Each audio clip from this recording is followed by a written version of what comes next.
Journalism, a former newspaperman in Fayetteville, Durham, and Raleigh, with a master's degree in journalism and public policy from American University in Washington, D.C. He is currently an adjunct instructor in communications for Augusta University in Georgia. A little bit of a long review. And the publisher of Substack on the themes of slender threads, global citizens, public history, which includes many courses, MINI courses, on the themes of this presentation. Jim lives in Farrington Village, and we're very happy to have him here today.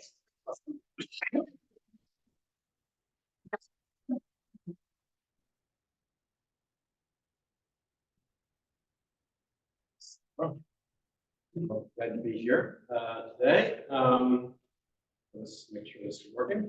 Some of you may be aware that there's a new movie called Civil War. It's out in theaters now.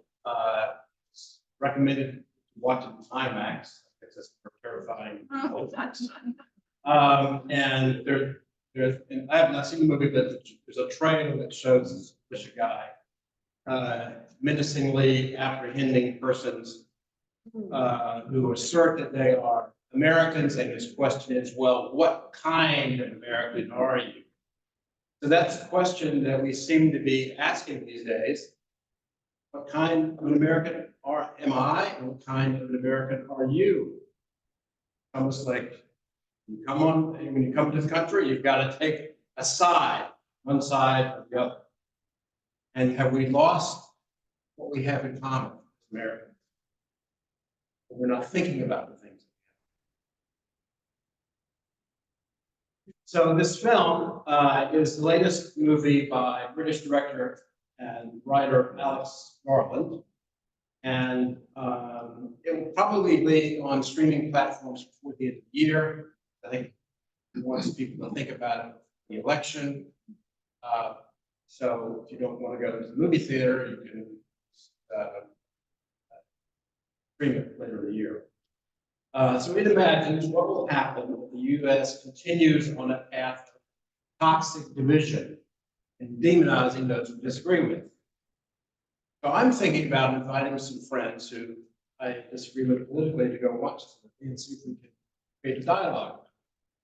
That would take some courage on my part, I suppose, and some courage on their part to end and be able to constantly civil. Now, the movie does not does not parallel current divisions. It most improbably is fantasy. Conservative Texas and liberal California join together to fight a fascist president who refuses to leave office, disbands the FBI, and runs for a third term. What the story is meant to do, Garland says, is spark conversations among people who like to think they would remain neutral, innocent bystanders in a civil war, or when there's violent conflict. They find they cannot remain neutral. Actress Kirsten Dunst says it's more of an anti-war movie than anything else. Doesn't really take sides. A president defies the Constitution and runs for re-election while violently attacking his opponents. The country seems to be dissolving into chaos of supporters and opponents attack each other, and a group of states seek to secede. Joe Biden's campaign accuses Donald Trump of defying the Constitution, the rule of law, and advocating violence. Trump on social media shared a video of Biden bound and restrained in the back of a pickup truck. This is a screenshot of that of Biden hogtied in the back of Trump's truck. Biden campaign said this is appropriate because it encourages violence. But Trump supporters retort. They speak openly of civil war, but they claim that it's Biden and the liberals. I won't link to this right now, but maybe at the end I will. The Young Turks YouTube channel regularly features interviews with Trump supporters at rallies. And it starts out with a retired grandmother saying that if Trump loses, I'm going to participate in civil war. And that's kind of shocking, but then you think, okay, is a retired grandmother really a violent threat country, but I mean, she's clearly set. And if there are enough people like that, maybe there would be. Trump fires back with an ad claiming that Biden has advocated violence against Trump. And he said in the 2020 debate that if he were in high school, he'd like to take Trump to the back of the school and beat him up because he was bullied. Trump claims Biden has defied the Constitution and is behind political persecution. Trump says Democrats are the party of violence and shows clips of Nancy Pelosi, Hillary Clinton, and Maxine Waters from several years ago saying, those people are so uncivil, you can't really communicate. So both sides believe a victory by the other will mean the end of a certain way of life and the destruction of what they value in America. Is that true? Does the victory of Trump mean that there will be an end to a certain way of life? Some people think it will mean the end of democracy, that there will never be another free election. Others believe that constitutional protections and the rule of law will remain largely in place. With the victory of Biden mean an end to Trump's supporters? Biden, unlike Lincoln, is not taking away property he paid for, invested in slaves.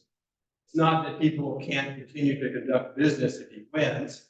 He has no power to confiscate all firearms, as some fear. Both sides have an exaggerated sense of the other's presidential powers and an exaggerated sense of threat.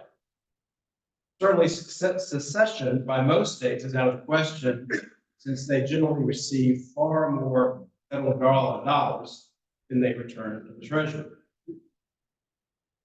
And if you talk to mild supporters of Trump and mild supporters of Biden, they kind of view them, well, as weak. You know, I'll support him, but I'm not really enthusiastic.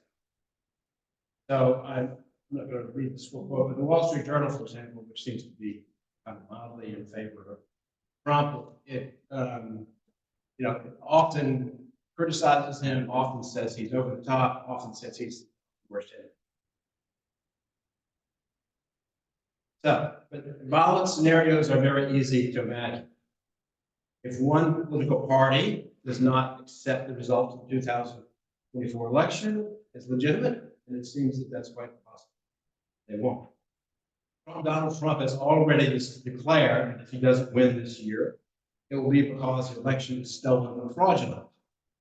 He has never accepted a loss or conceded even a primary election loss. His strongest supporters are almost certain to view Joe Biden's re-election as illegitimate.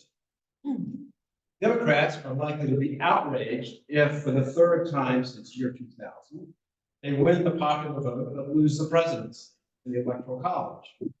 Al Gore in 2000 won the national popular vote by more than 200,000, lost the presidency by 250 votes in Florida after the Supreme Court awarded the presidency to George W. Bush.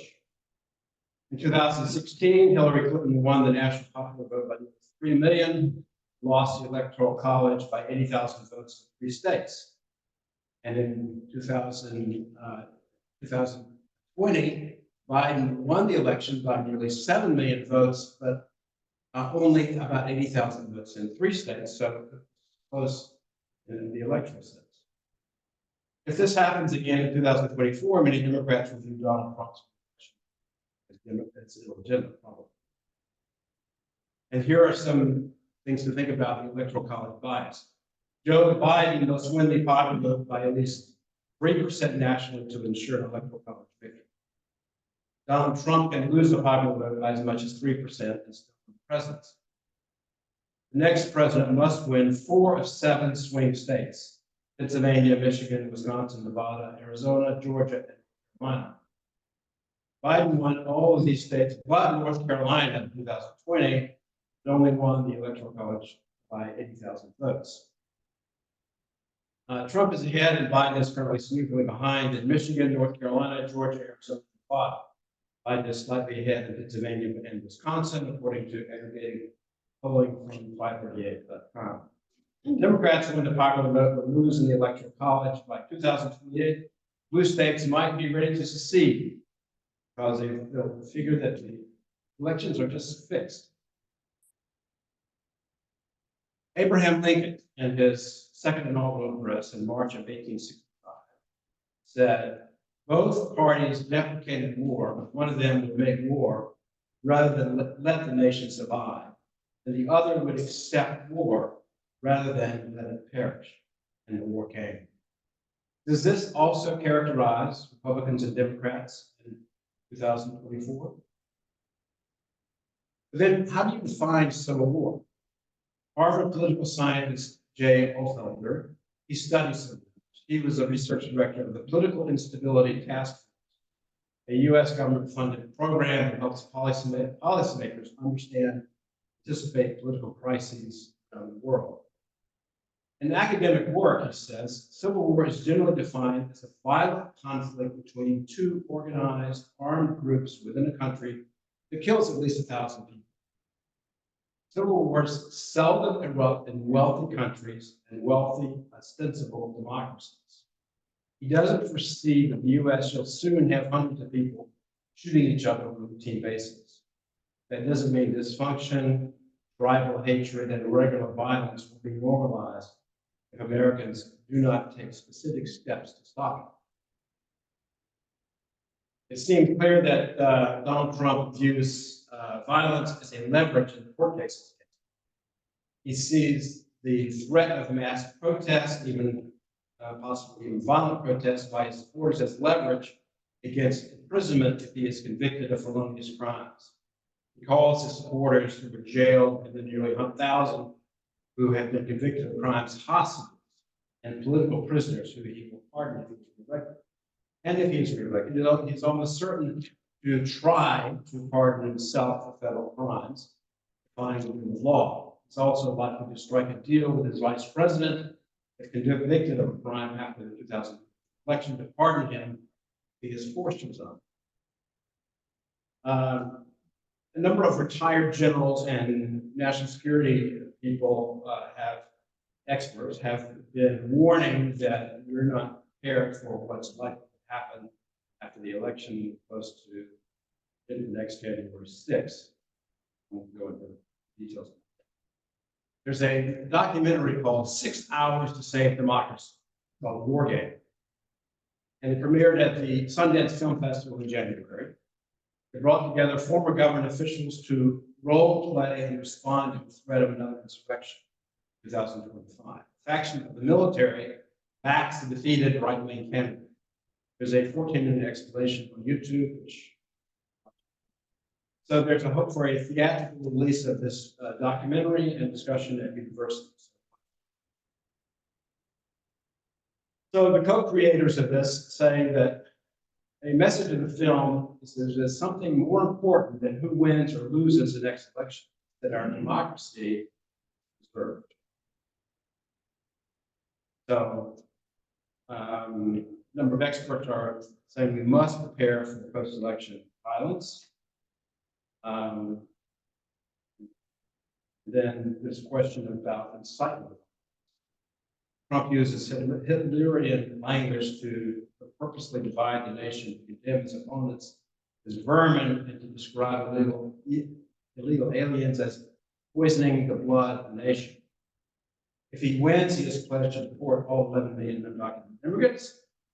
This would require routine roundups of people who weren't carrying identity papers, putting them in mass transportation or railroad cattle cars and ushering them to the border.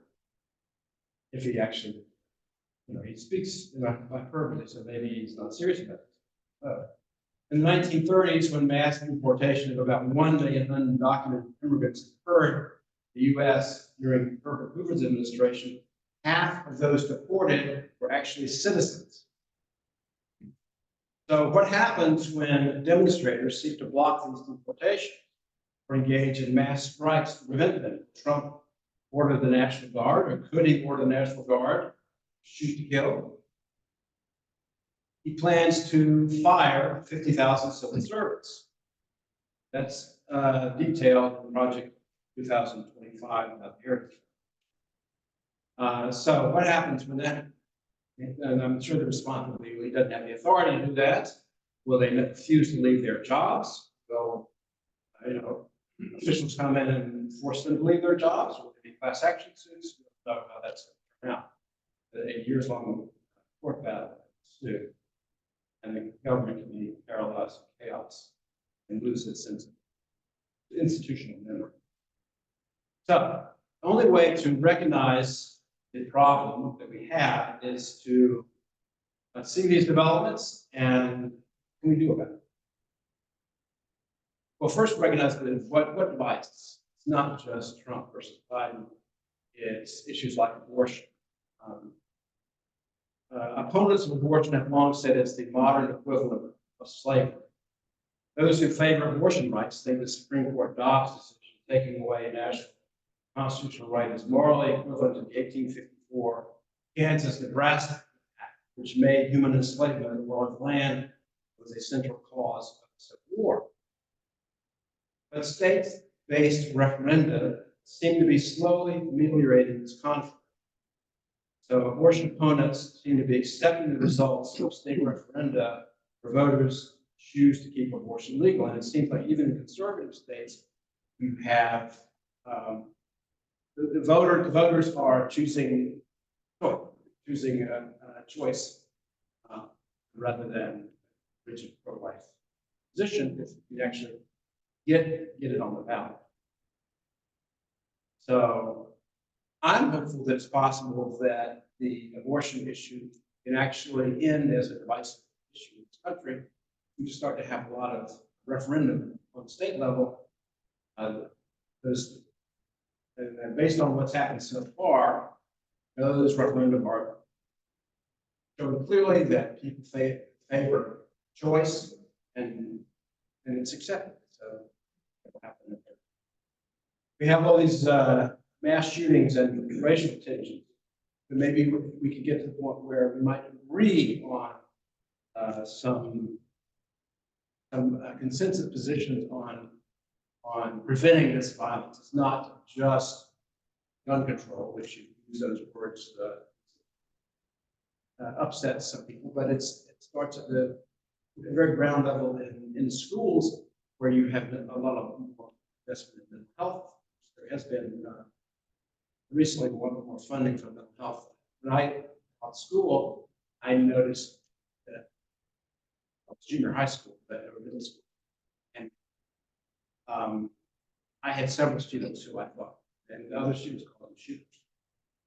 So it's like, and once you teach in a middle school or some high school, you're gonna think, it's amazing we don't have more mass shooters because it's guns are plentiful and people.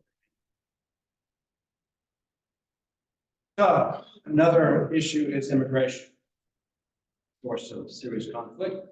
Texas Governor Greg Abbott, as well as other Republican governors, are attempting to take control of immigration away from the federal government. In actions many pundits say could be the modern equivalent of South Carolina bombarding for Sumter in 1861.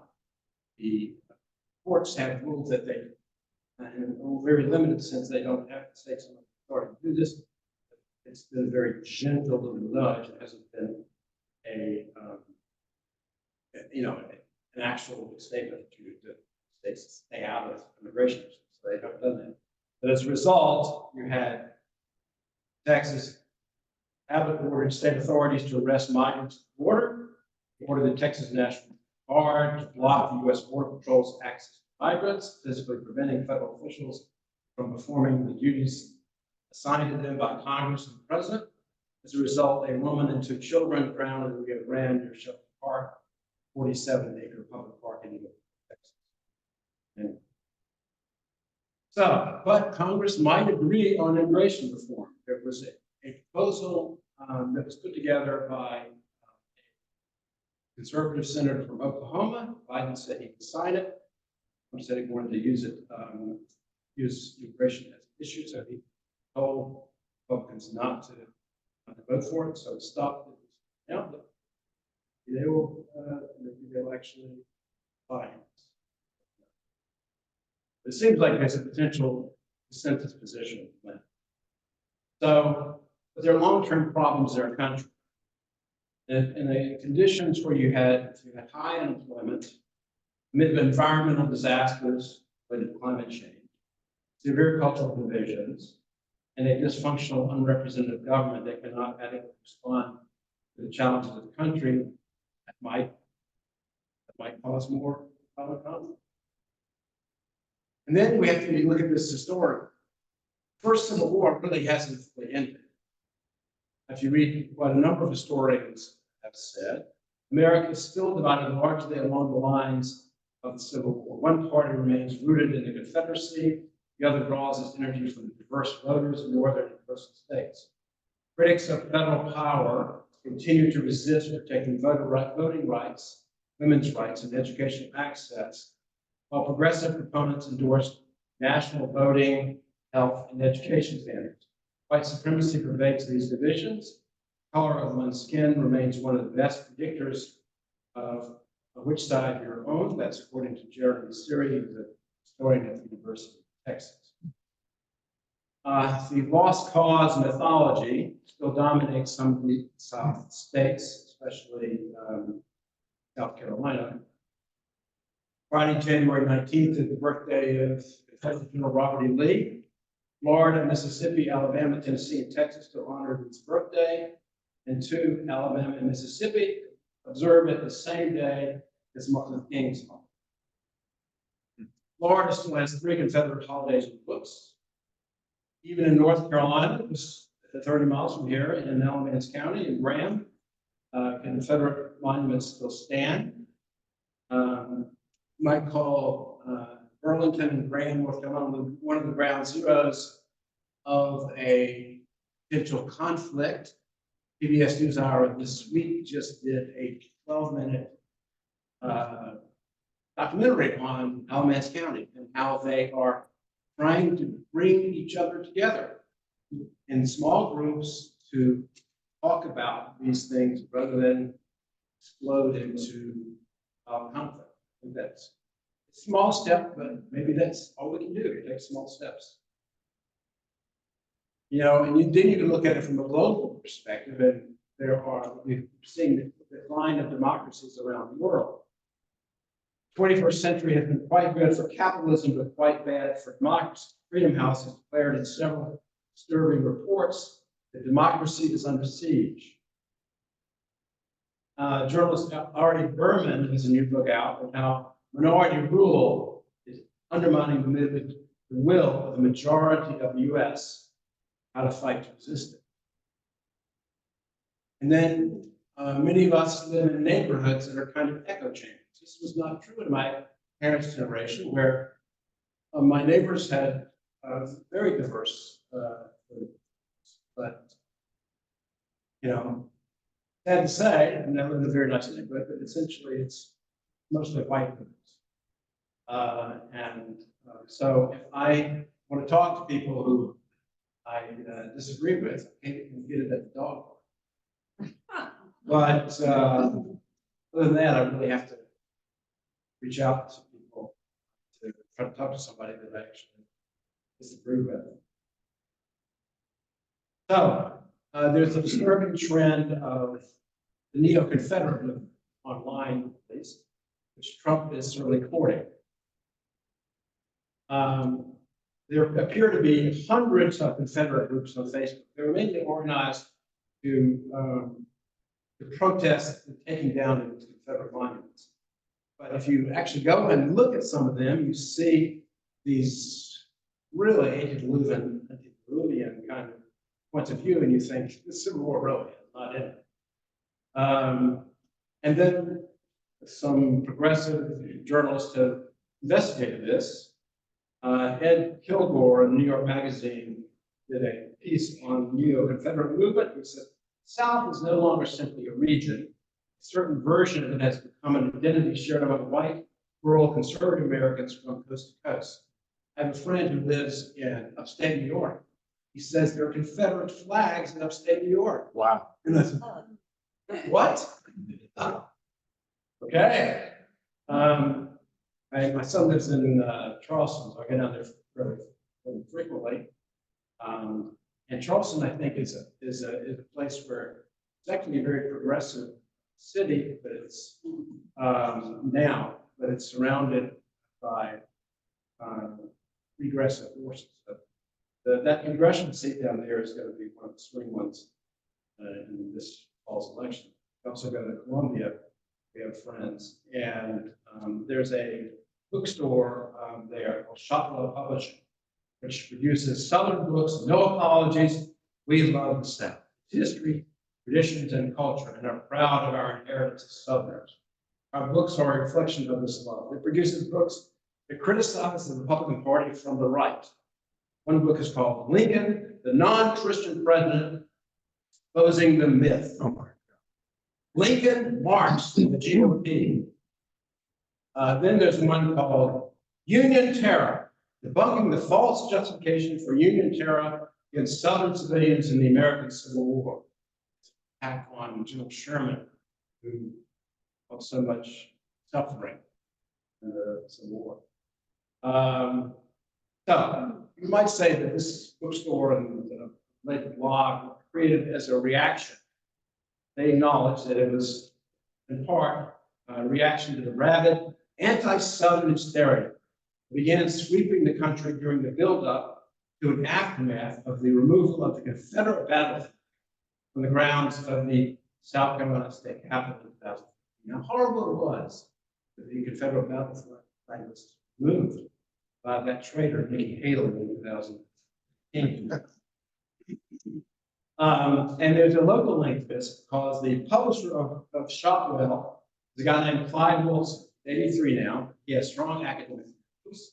He's a native of Greensboro and attended UNC, received a BA, an MA, and PhD. He became an assistant professor of history at the University of South Carolina in 1971, rising to professor in 1983 and retiring as professor emeritus. He still writes articles for his paleoconservative perspective on a blog, and is the author of Lies My Teacher Told Me, True History of the War for Southern Independence. So, and he has this group of people that they produce this joint blog. They call themselves Friendly, Genteel, Sweet Talk Drinking Southern Paleocolonists, and that they portray Trump as a victim of mainstream media and news. And the swamp has not been drained. It is a massive and daunting job that is still to be done. The appointment of a couple of preppy Bush Republicans to the Supreme Court means little. That trick has been played so many times as well. Trump must confront them as a revolutionary movement that is destroying American fabric, which is his intention.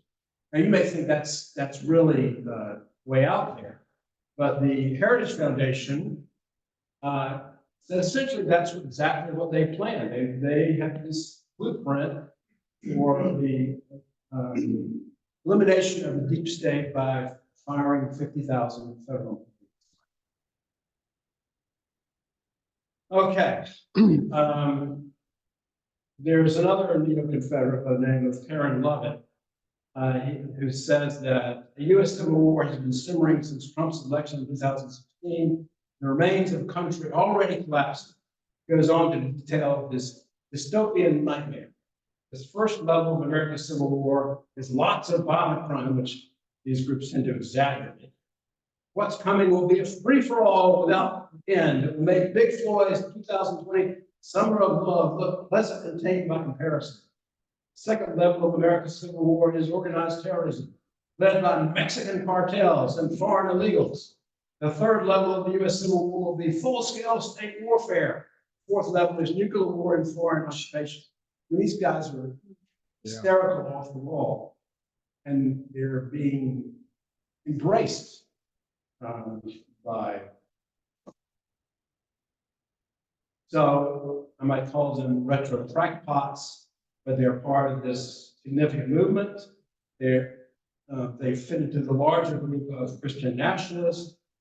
I'd say they're a smaller faction of the Christian nationalism, which is significant. Wikipedia has a full description of the neo-Confederate movement and a list of neo-Confederate organizations. Trump has clearly decided that he and the Republican Party need these people. Some of them are likely to be appointed in the second administration. So what can we do about all this?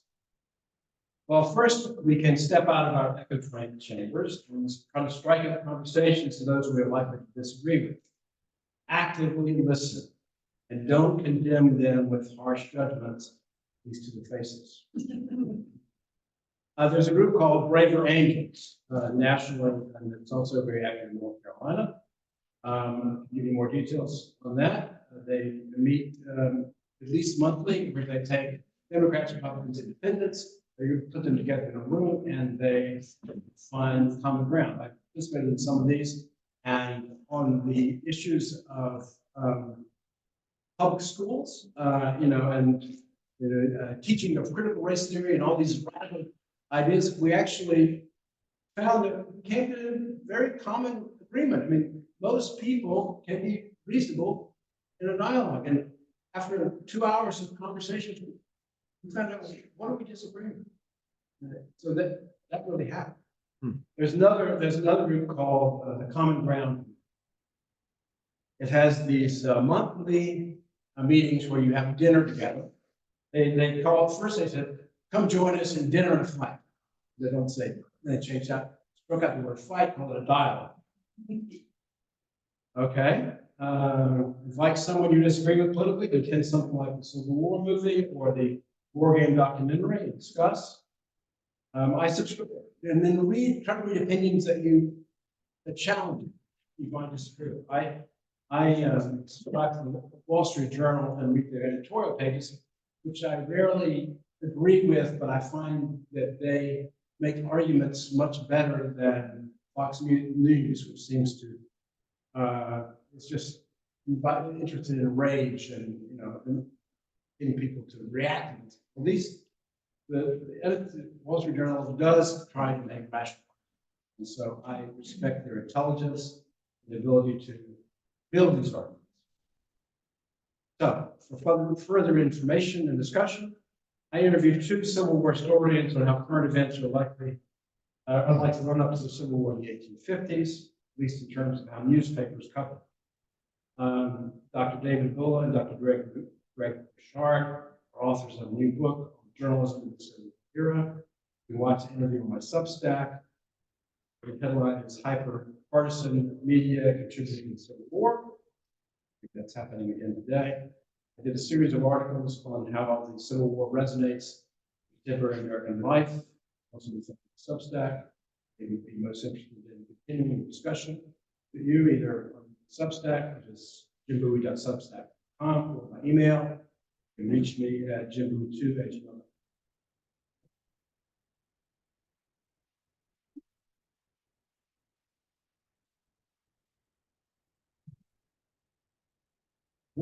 Thank you, Jim, very much. That was really fascinating, partially distressing, but quite interesting. What I'm going to do first, before I start telling you, actually, first, we have a coffee cup that may or may not have been left by somebody here.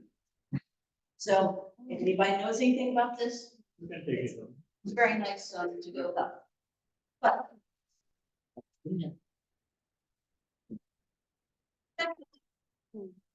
we are a self-funding organization. We don't get any government funds, any outside funds. So in order to pay rent, to keep the lights on here, and do other things like that, one of the ways that we help fund ourselves is passing baskets. So we hand baskets to people briefly.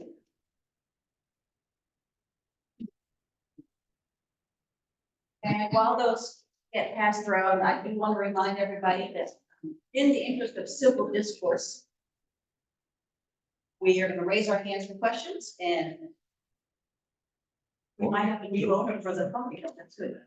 Raise your hands for questions. Ask one question at a time.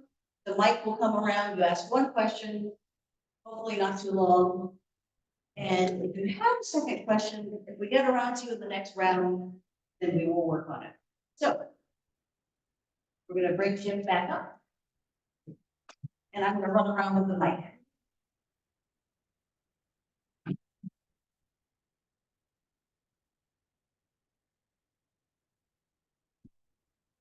I saw a lot of hands and they started with Ken because he was over here. You think that we're not divided by class and race, and what do you think of the tendency of the architecture? So yeah, What do you think you're going to be divided by class and race? And as far as political change, what do you see as the impact of architecture? RFK. RFK Junior, yes. Well, I do think class may be more important issue than race. And then, in fact, I'm seeing polling that shows there are a lot of African Americans, particularly African American men, who don't feel Biden has helped them very much, and they're really hurt by inflation and they're disillusioned, and so and they're tending to maybe continue to vote for Trump. Robert Kennedy Jr.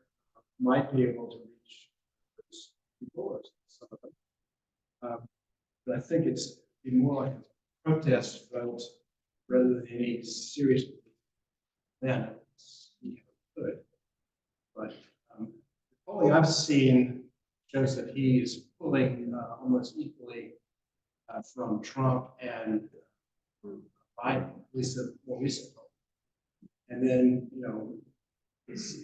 people saw that most members of his family are supporting Biden. I think that Kennedy legacy is not going to mean much to people with those who actually. And then the second part of your question was. Well, kind of how that, he claims to represent his friends. Right, yes. Election, and so I know it's depends, but no, I think probably is it the movement? It's possible that they will third party. Yeah, I know that's the question. I think that third parties don't have much success in this country. I think we could move to a situation where you have choice voting, where ranked choice voting, and they use that in I think Alaska, some positive effect, and I think that might actually be a good thing. Is that people say, well, not really for Biden or whatever, or if Junior might be my first choice, but second choice would be Biden, but he was ahead, so it would go to him. Please explain. Let's go on to the next person. Yeah, Please. no, let's go on to the next. Yes. Let's go So on to the yeah, next okay, person. but we can talk more about ranked choice voting. I'm wondering if you're familiar with the views of George Friedman. I'm in the middle of reading one of his recent books, The Storm Before the Calm, and he has this notion of two different cycles. There's, I think, a socio-economic cycle that the pendulum kind of swings one way or the other every 80 years or so, and then there's a less frequent institutional cycle where there's a real fundamental change in the United States, such as, the Civil War and possibly after the Great Depression and all that. And he thinks both cycles for the first time are converging around this time, and he predicts there's going to be a very rocky period. Yeah, in the a next number of several years. people who've said that, and I think there's something called third turning. Turning is also a book along the same lines that all these trends are coming together. The long-term view of this is not really about Biden and Trump. It's about these big forces that are making this thing. But Yeah, I noticed in the Civil War, I think there may be a lightning one that required a trigger. And the trigger might be something like a personal sentence coming out of his current trial, which I think would be suspended until after the election. yeah, probably. But even if Trump was defeated and tried to put the person. But Yeah, I think that if there were a lot of violence, that Biden would be tempted to go on for weeks to pardon Trump, say, let's move on. And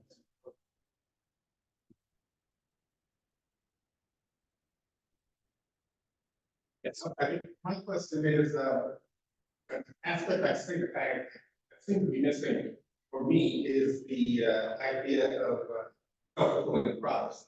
Yes. That although there is this implication of equivalency, both sides are actually not, there is a side that may be attempting to lay the groundwork to instigate, to contemplate this supposed civil war. And under no, I guess, your thought on that strategy. And how the other side would have to respond because of what one side does. Right. Well, I think both sides have it's very hard if you listen to cable news. It's an area where you decide what kind of American you're going to be, whether you're going to listen to Fox or MSNBC, and then to some extent CNN. And they can be incendiary. And you don't necessarily get a more balanced perspective. And so I would recommend just maybe turning off some too much cable TV and trying to talk to real people. But yeah, I mean, I'm not sure I answered your question, but I do think that with any kind of divorce, it takes two people, and it's not never all one side's fault. So you think of it in those terms, maybe there's more, you might be more common ground. Yes, the media are very divided. I think that's one of the fundamental problems we have. Why the country is so divided is that people watch one media system, Fox News, or they watch the other. And it's hard to get a balanced view of television. Has there been other times in our history when the media were this divided? Yes. It seemed like a new phenomenon to me. Well, I think if you look at the evolution of media, that back in the 19th century, the 1850s, media was factionalized like it is today, and it was incendiary. You basically you had northern media to a large extent that was anti-slavery, or there's some actually Midwestern and Southern publications that were anti-slavery, and then so everybody saw things through that prism. And then there were others that were pro-states' rights or pro-slavery, whatever, and they saw things. And those media were absolutely very much incendiary. It's all about confirmation bias. But then, after that, in the 20th century, we developed this concept of mainstream media, and most of us here, I think, grew up with 3 television networks, broadcasting out of New York and basically giving us this mainstream perspective. So a lot of those extreme perspectives were blocked out. And so now with, 500 cable news channels and an infinity of websites, you can get any perspective you want, and that has divisive effect on culture. And also, the media itself, for business purposes, they need to appeal to a niche. And so Fox News is very, very smart financially by appealing to a Republican base, makes them millions of dollars. MSNBC is trying the same thing by appealing to a Democratic base, reinforcing these things that those factions believe in. And in a factionalized media environment, you have to pick a side. Before I hand the mic off to Todd, I'm actually going to deviate slightly. I took my father-in-law recently to a doctor's appointment, and he, trundled off to the other room, and so I'm just sitting there reading my book on the phone, and the receptionist at the office was a very nice lady, probably Indian, very strong accent, obviously not originally American, and this woman started talking to her. white woman who started talking to her and started talking politics and perception. Said, oh, well, we don't really talk about that here. This other woman just didn't care, and she started talking about, she loves Trump because he loves the little people, and she loves talking about these deep. Then she went to deep state sort of conspiracies, but she also said, I don't trust any of the mainstream media, and she wasn't just meaning like, ABC, CBS, NBC. Fox News was in that too, and she says, I only get news from places that I feel like I can trust. And I don't know where she was getting this stuff, because her final statement was the fact that Donald Trump, by the way, if you didn't know, has won 4 Nobel Peace Prizes, but nobody knows about them. But my question about that is, how do you have a dialogue with somebody? Because I would have no idea where to start. Maybe ask them about their personal experience. That it's not about what they read, but it's what they experience. That to talk about their biography, maybe that. It was pretty out there sort of person. Yeah. So it's a little tougher. Right, yeah. I guess that question was curious from your perspective. Is there any one news source that you can kind of recommend? No. That is middle of the road? No. That is, I fair don't trust and honest. Master's degree in journalism, but Right. I would never trust one news source that I just believe in multiple perspectives. You heard of ground news? Ground? Ground No. news. It looks at all different publications. Yeah. Ranks the Yeah. advice.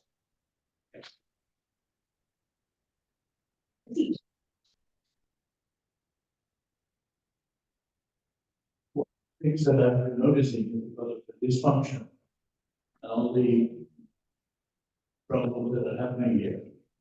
But United States is considered a weak nation. Weak nation. Yes. Right, yeah. And, so there have been many movements, some of the adversaries are getting emboldened by that.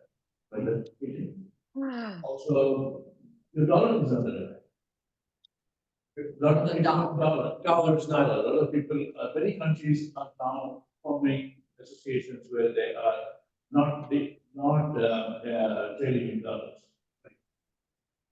So that, as a country that is being considered weak, Right. and both militarily and economically and financially being looked at. Well, I think that's the question is that,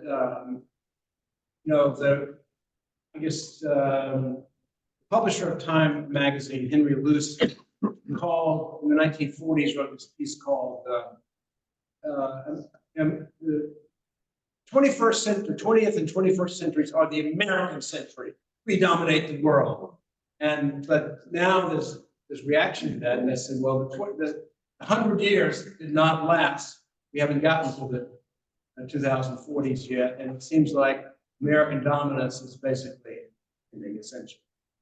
I mean, maybe the last week when we gave 60 billion to Ukraine, that might extend it to some extent, but there's a lot of isolationist sentiment in the U.S., and we don't want to be necessarily the dominant force in the world necessarily, and the whole idea of the American empire. People are kind of uncomfortable with that. But the other side of it is that if we withdraw from the world, then some other country is going to become dominant empire, whether it's China or Russia or whatever. So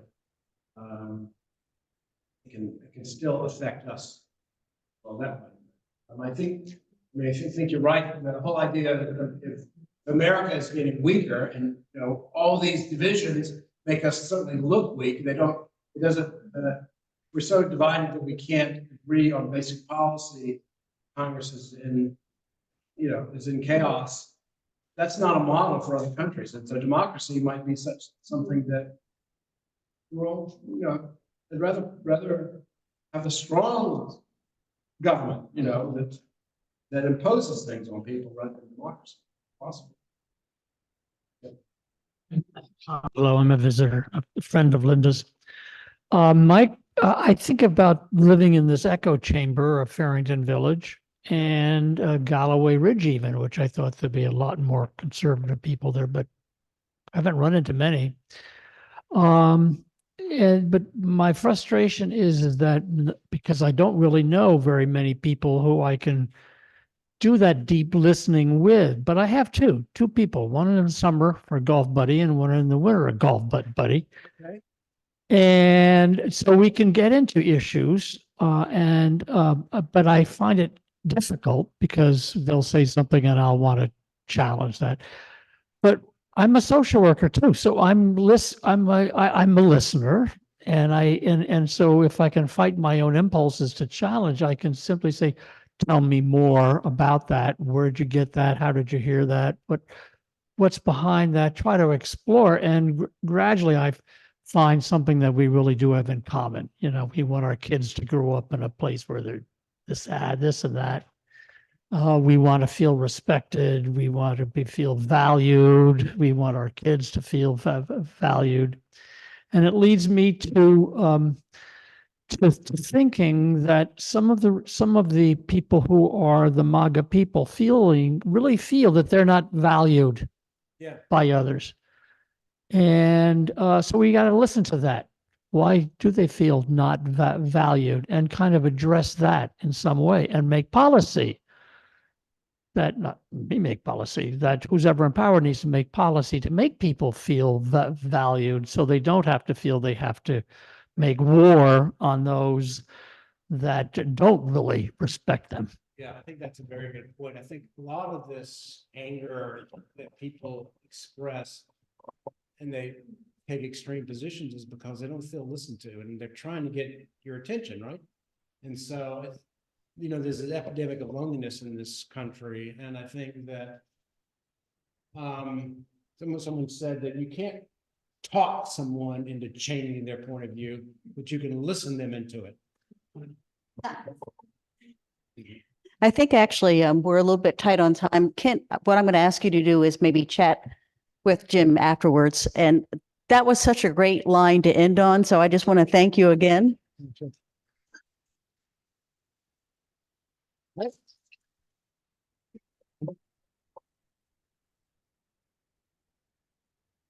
And we have, before we get to closing words, and of course, I've just turned off this mic and I realize that we might need it for announcements that anybody might have. The first announcement is one I have, which is next week's program. I'm sorry, Zoom audience, is going to be in person only because we're doing a discussion Sunday.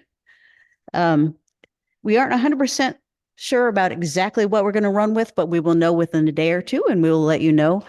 We're actually really considering doing an extension of some of what Jim discussed with us today, just because it brought up a lot of really interesting points. So that's one thing. The next thing is that, Christina, did you have your hand up or not? On Sunday, May 19th, Sunday, May 12th is a normal Zoom Sunday, second Sunday of the month. We have 2 months this year where we do not have this room for the third Sunday. One is coming up, Sunday, May 19th. And instead of being here, we will be in Raleigh, packing meals for Rise Against Hunger. And we'll be continuing to send reminders. And it's a great time to come do an ethical action, wear an exciting new t-shirts. Solomon is modeling one right now. And another reminder, we do have the Change for Change jar up, and Jennifer told us what the Change for Change jar was doing for this quarter, and I, of course, have totally forgotten. But Jennifer always chooses good organizations. She chooses local triangle organizations. She sort of runs through Durham, Raleigh, Chapel Hill area just to give different groups a chance. So that's over there by the door. And do we have any other announcements anywhere? Christina does. Yes, I was just going to mention for those of you that haven't gotten your t-shirt yet or are going to the Rise Against Hunger event, anybody participating gets a free t-shirt. So, and I have 6 boxes of t-shirts at my house. So if you people would take them, that would be great. And the other way to get a free t-shirt is to be a member. Every member gets a free That's another t-shirt. It's one a too. perk. Right.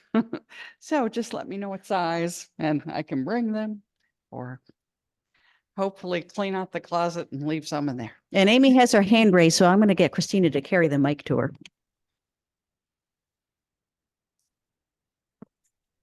And next week is the first Sunday of the month, so we do collect for the IFC food pantry.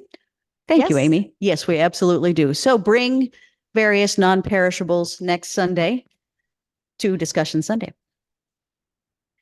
I think we've covered announcements for the moment, so we will hand it over to Solomon for closing words.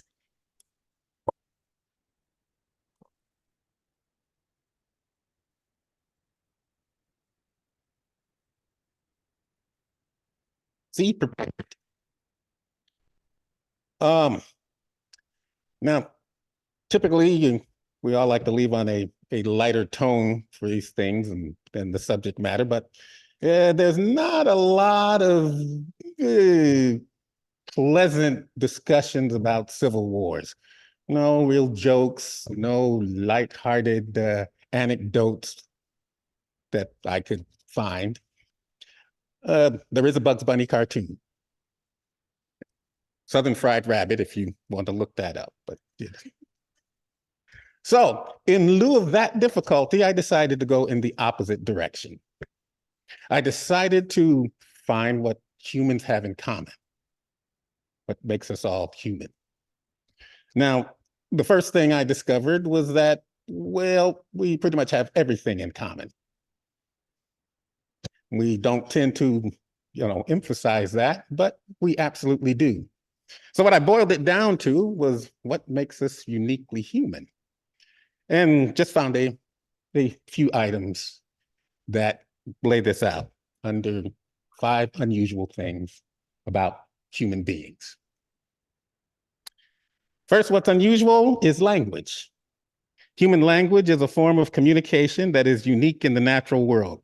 What makes it even more unique is our language can take the form of oral, visual, gestural, and even tactile. Sure, a monkey can scream to warn its mates on an approaching predator, but it can't communicate something like, "Hey, mate, I might sit the night out. I've had a doozy of a day." The very fact that I can even attempt that awful Australian accent means that I am uniquely human. Self-awareness. A fascinating attribute to being human is our level of self-awareness. More importantly, our ability to be aware that we are aware of basic sensory inputs. In layman terms, we are able to reflect on our feelings and judgment, which results in an emotional response, except if you're a psychopath. Other animals definitely recognize feelings. However, it's the level of self-reflection that is innate to being human. Nakedness. We are the only species on Earth that does not have enough natural protection on our bodies to shelter us from the elements. All other animals have hair, foot pads, claws, beaks, just to name a few. But we poor human beings have naked skin.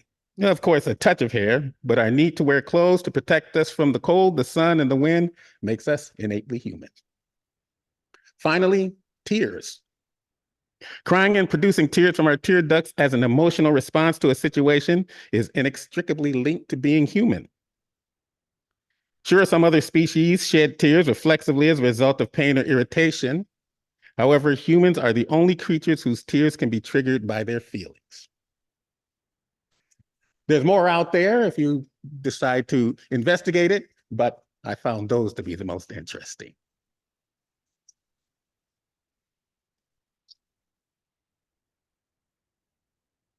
I was kind of thinking, what about crocodile tears? But never mind. So on that note, I would like to thank John and Marge for being greeters today. Solomon for, as always, excellent opening and closing words. Gretchen for the refreshments, which I have been smelling for quite some time. Chris and Todd both for making sure the Zoom world runs well and helping me out with stuff up here. And of course, our speaker, Jim Buie, who did an awesome job. We really appreciate it. And our meeting is concluded, but our fellowship continues.